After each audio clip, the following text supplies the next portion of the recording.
បាទគោរពសួស្តីពុកម៉ែបងប្អូនអរគ្នាបាទថ្ងៃនឹងដែរខ្ញុំថតពីកន្លែងទេសភាព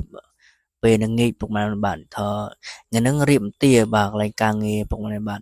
គឺថាមេឃភ្លៀងរួចចុះស្អាតមែនតើមេឃពុកម៉ែមករបស់នេះបាទតែក៏ថ្ងៃនឹងរៀបទាមកជុំវិញនៅនិយាយរំទៅនៅកណ្ដាលអ្នកនរគ្នាបាទនៅខាងរៀបរួចអស់ហើយយើងបោកផងនឹងចាក់ប្លង់សេមកជន់នេះបាទចង់ដៃចង់អីអញ្ចឹងណាប៉ុន្តែមុនយើងចាក់ប្លង់សេចាក់ចង់ដៃចង់អសិនពុកម៉ែមុនបាទឥឡូវក៏គ្រប់សួស្តីពុកម៉ែបាទ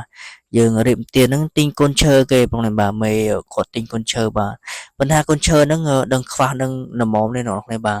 ឥឡូវក៏ផ្ទះហ្នឹងដូចខ្ញុំនិយាយអញ្ចឹងបាទអ្នកនរគ្នាបាទទៅហុងចេញរៀងម្ដងតិចម្ដងតិចអ្នកនរគ្នាទៅក៏ខ្ញុំថតវាមហុង Bluetooth ផងនេះបាទខ្ញុំថតផុសក្នុង YouTube ផងនិង Page ផងពុកម៉ែបាទគ្រប់សួស្តីពុកម៉ែបាទនេះថាខ្ញុំដឹងថតណាទេពេលខ្ញុំធ្វើការខ្ញុំថតកន្លែងធ្វើការបាទប្រចាំថ្ងៃអញ្ចឹងណាអ្នកនរគ្នាប៉ុន្តែខ្ញុំខានធ្វើការ2ថ្ងៃឯងពុកម៉ែបាទខាត់លុយពុកម៉ែបងបាទឥឡូវក៏ចាប់ដើមគ្រប់សួស្តីពុកម៉ែបាទឥឡូវបងក៏គាត់ពងរៀបទារៀបអីអញ្ចឹងណាពេលខ្ញុំក៏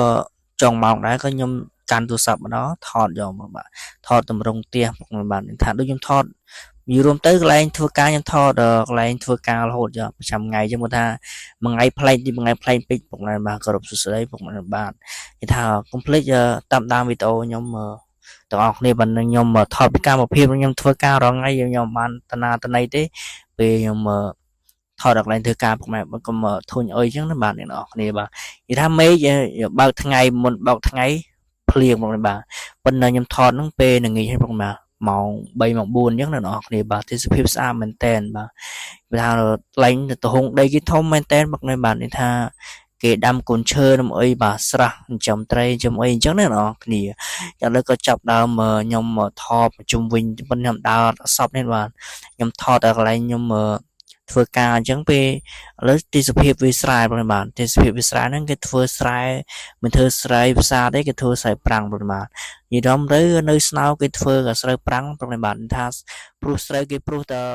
មកផ្សារវាថាសូវហត់ដូចសូវប្រាំងណែនទេបាទបើសូវប្រាំងយើងដាក់ជីផងដាក់ទឹកផងយើងថែដូចកូនកមុំអញ្ចឹងណែនទេបាទប៉ុន្តែភ្លៀង1មេ2មេបាទញ៉ណគ្នាថតស្អាតមែនទែនទេសភាពបាទប៉ុន្តែខ្ញុំដាក់ភ្លេងទៀតគឺថាវាជាប់កម្ពីរ៉ាអញ្ចឹងបើពេកយើងមុនដំបងអ្នកការមុនដំបងគេឲ្យដាក់ភ្លេងដាក់បទចម្រៀងអញ្ចឹងប៉ុន្តែឥឡូវក៏ខ្ញុំថតទេសភាពនៅផ្ទះម្ដងដែរបាទនៅក្នុងផ្ទះអញ្ចឹងនៅលើផ្ទះនិយាយទៅរកតែខុសបាទអ្នកនរគ្នាបាទប៉ុន្តែស្រះគេចិញ្ចឹមត្រីបាទធំមែនតែនបាទអ្នកនរគ្នាបាទមានត្រីប្រាអីប៉ុន្តែខ្ញុំថាឮតែគេថាធំមិនឮតាមគេប៉ុន្តែខ្ញុំខ្សែបាន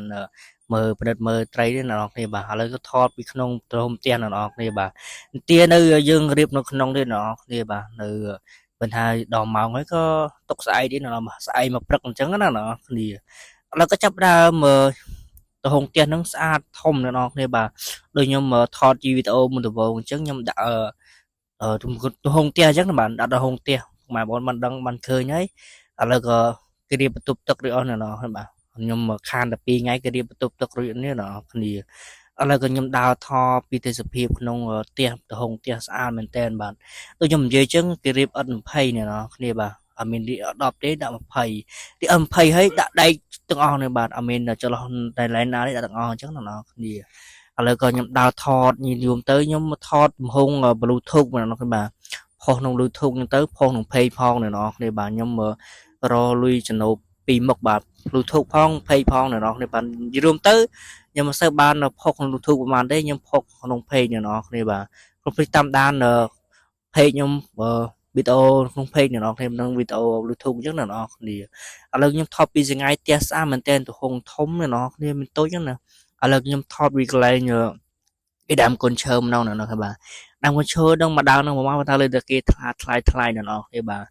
ប៉ុន្តែកន្លែងស្មៅនេះយូរទៅ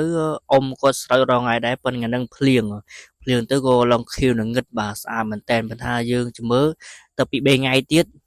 វាភ្លៀងមករងថ្ងៃជាប់យើងអាចបានស្រោចពេលភ្លៀងរងថ្ងៃតកន្លះខែមួយអាទិត្យអីឡងខៀវស្អាតមែនតែននៅនោះបាទពេលឥឡូវវាមិនតន់ដោះ ក្រាស់ទៅនៅមកល្មមដែរណោះនេះបាទប៉ុនខ្ញុំថតទេសភាពពីលើអញ្ចឹងណោះគ្នាខ្ញុំឡើងមកលើប៉ុនខ្ញុំងាយឡើងមកលើទេខ្ញុំយូរខ្ញុំឡើងមកម្ដងបាទហ្នឹងក៏ឡើងមកសាទៀតទៅគឺខ្ញុំថតទេសភាពពុកម៉ែបងប្អូនដល់ពេលងាយបាទស្អាតមែនតើបើមេឃភ្លៀងទៀតមេឃក៏ស្អាតបាទមេឃក៏សស្អាតអញ្ចឹងណោះគ្នា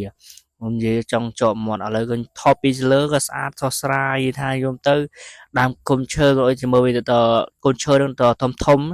មានលឹកមិនអោយបែកមេស្អាតមែនតើមកលុបទៀតណោះគ្នាប៉ុន្តែខ្នល់គេចាក់ក្នុងហ្នឹងបាទអស់ប្រហែលឡានប៉ុន្តែស្រួលជិះម៉ូតូទៅវាបែកផុកមកអញ្ចឹងបាទខ្ញុំនិយាយថាមេឃមិនស្អាតមែនតើបាទវីដេអូខ្ញុំមានតែប៉ុណ្្នឹងបាទសូមអរគុណពុកម៉ែបងប្អូនកុំភ្លេចទស្សនាវីដេអូក្រោយៗទៀតបាទសូមអរគុណសូមជម្រាបបាយ